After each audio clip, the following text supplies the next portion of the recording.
My name is Catherine Waymaster. Thank you. With that, you may go ahead and proceed with your statement this afternoon. Thank you. My name is Catherine Waymaster, but to two Oxford High School kids, my name is Mom. Excuse me. Oh, you're fine, man. Neither of my children were physically injured on that awful day at Oxford High, so you might ask, why am I giving a statement? Well, victims come in many forms. On November 30th, I drove my daughter Danielle to school. My son, Danny's twin brother, Michael, was not feeling well and stayed home sick that day. I then drove to work about a mile down the road. A few hours later, a co-worker ran up to me and asked if I knew what was happening at the school. Her son had jumped out of a window and wanted her to come get him. In just seconds, our phones blew up with social media alerts. There was a shooting reported. I texted my daughter, "Are you okay?" She replied, "Yes, we're in a lockdown." I said, "Stay calm." She said, "We're in a lockdown?" At that moment, she and her teacher thought it was a drill. I said, "Keep your head. Do what your teacher tells you." She simply replied, "I'm scared."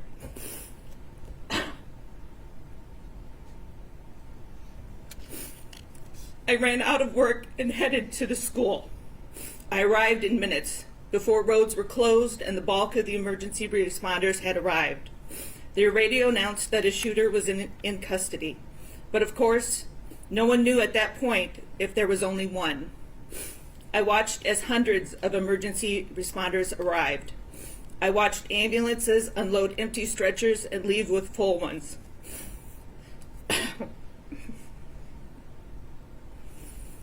I watched as other parents tried to enter the building and be held back by police. I watched a SWAT team suit up in full gear to enter a building where my daughter was still in. My daughter was in a classroom less than 50 feet away from where the shooting began.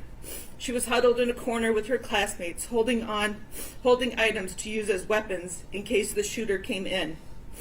My daughter chose to arm herself with the star from the top of the classroom Christmas tree to use as a stabbing device. Let that sink in.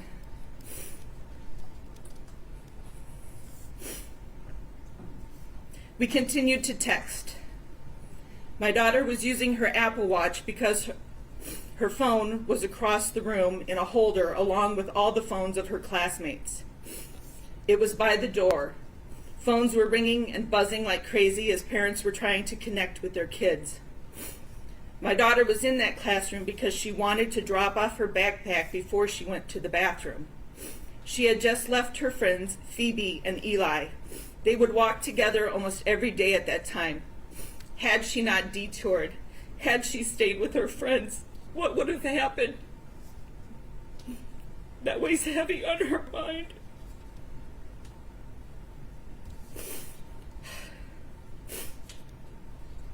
After some time passed, my daughter's classroom was evacuated. I then drove to meet her at the Myers Garden Center. As I rounded the corner of Oxford Road and Bray Road, I saw hundreds of kids heading to the safe place. Some running, many crying, holding on to each other. It's almost indescribable. I then turned into the store's parking lot. Hundreds and hundreds of parents were there. It was chaotic. By the front door of the store was a classroom of special needs kids. When I saw one boy there, the most innocent of innocents, looking around in utter confusion, I knew at that very moment that true evil had come into our lives. What conversation went on in that home that night, I can't even imagine. As for my daughter, it had always been her dream to become a teacher. Anyone who knows her would tell you she would make a great teacher. On November 30th, that dream stopped. The fear of having a student like the defendant scares her. She thought she knew him. They were in many classes together over the years. She saw no evil brewing in him. She's afraid she will not see evil brewing in students she might have as a teacher in the future. To cope, my daughter packs her days from sunup to sundown with activities. Quiet moments with time to think are hard. In the first few months, we would be up talking till 2 a.m, trying desperately to wrap our heads around why this happened. Being in crowds is difficult for her. The thought of living on a college campus frightens her. Loud, unexpected noises are hard to manage. Sitting in traffic is upsetting because there's no clear exit out of it. She struggles with maintaining concentration to complete tasks, and the list of impacts goes on. Excuse me. Although my son was not in school that day, he too has been deeply affected. He thought of the defendant as a friend. They played video games together in school when they had free time in class. The defendant would help him with homework in class. My son trusted him. My son trusted you.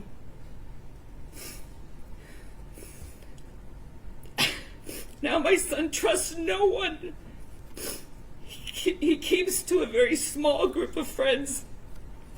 He was not a fan of school before the shooting, and now every day is a struggle to get him to even show up. He hates being in that building.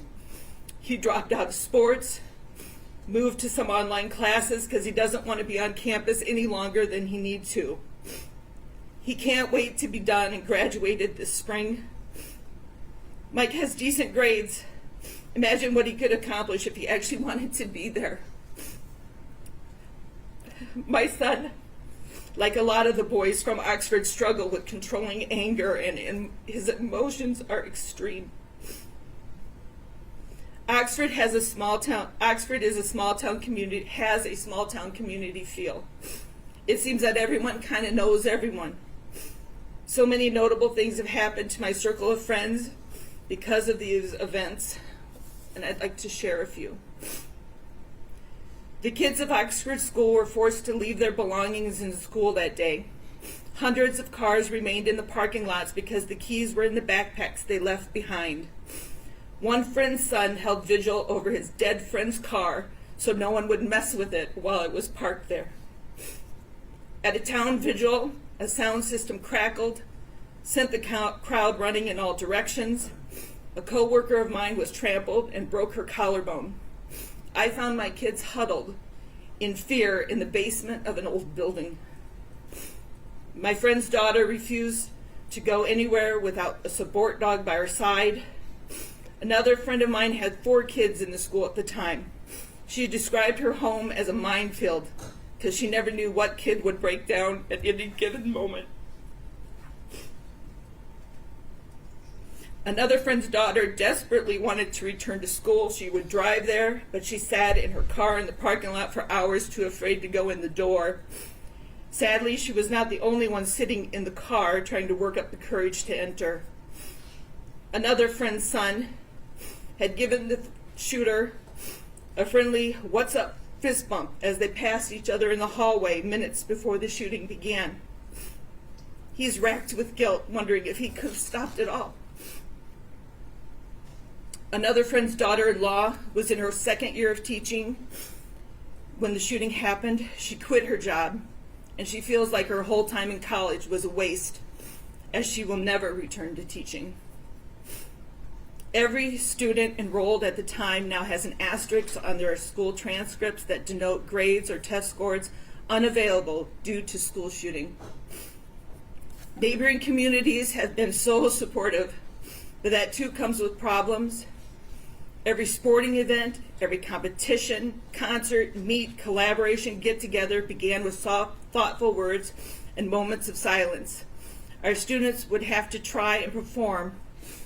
It was like, "Hey, your friends are dead. So sad. Play ball." How many scholarships were lost?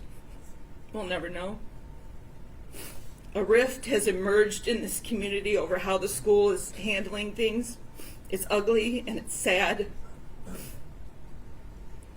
There is a saying, I hope I don't look like what I've been through. Our kids are desperately trying to act like normal teenagers, yet in the back of their heads, this event taints every moment they try to enjoy. I have a lot of parent friends, and each one of us has one or more children grieving in so many different ways. It's heartbreaking. I feel that each of these kids deserve justice. There were nearly 1,800 students and staff in the building that day, nearly 300 first responders, and hundreds of parents like me all left to pick up the pieces of the defendant's quest for fame.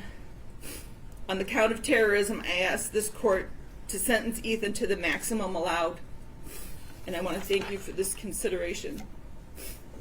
After I wrote this statement, my daughter was asked to write an essay at school, and I would like to include the words that she wrote. She had to write a statement of something that changed her mind or changed her perspective. And this is what she wrote. Since I was a little girl, I've always looked up and wanted to be a teacher. I remember playing in my bedroom with a school desk, making my friends be students, pretending to teach them. I can remember asking my sister to buy me a microphone so I could talk into it just the way that teachers did at school. I've always looked up to my teachers and have always wanted to become one. The way they connected with my peers and myself inspired me to pursue teaching as a degree. Unfortunately, a day came when my whole dream changed. On November 30th, a lone gunman and fellow classmate walked into Oxford High School and in just a few violent moments nearly ended my dream.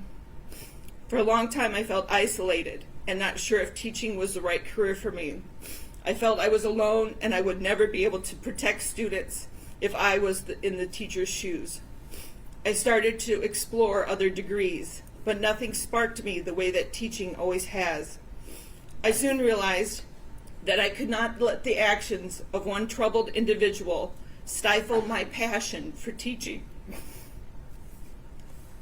I know I will always have uneasy feelings walking in public spaces, such as schools, malls, movie theaters. This event has left a permanent scar on my mind. But since this time, I have found the love for teaching again.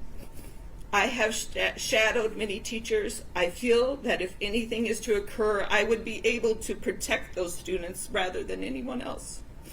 I have now been accepted to OU for elementary education, and I would not change a word. Thank you. Thank you. First off, good luck to your daughter at Oakland University. Thank you for your statements this afternoon, as well as the statements of your daughter. I listened very closely, so I truly appreciate that. Thank you.